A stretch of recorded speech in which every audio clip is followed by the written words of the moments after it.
Bored sa bahay, punta ng ref, gusto magluto, nagutom, nakakita ng itlog, itlog na pula at mga gulay. Sakto, tara, luto tayo. Ayan na nga, ni-ready ko na yan. Itlog, itlog na pula, kamatis, bawang, sibuyas, ganyan sa mix, pati yung ampalaya natin. Ang tagal ko mang video dito kasi first video ko to eh. O di ba pati kamay ko, ang tagal ng facing. Hala, sige. Tapos anong ginawa ko dyan? Oo nga pala. So, dinurog-durog ko na yung itlog na pula. Binati ko yung itlog na normal. Tapos, bawang, sibuyas. Ginayat-gayat ko na silang lahat as ginisa mix. So, ito, lutuin na natin yan. At dahil nga, first video ko, hindi ko na videohan yung pag-init ng oil. Pero, sabay-sabay na yan. Hinulog ko na dyan lahat. Tapos, nilagay ko na rin yata yung itlog tsaka yung ampalaya.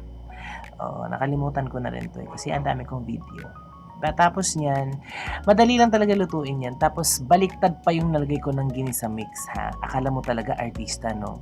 Pero hindi naman siguro magagalit sa akin yung ginisa mix kasi ginagamit ko sila. Dahil dyan, saglit lang lutuin yan. Maya-maya lang tapos na yan. So i-plate na natin siya. Kailangan makita nyo rin pa paano mag-plate. Mag-plate, ayan pala. Bakit black rice? Kasi nung time na to ay mataas ang sugar ko. So, kailangan ko mag-cheta-cheta. Kaya ganyan lang mga kinakain ko. So, kain tayo!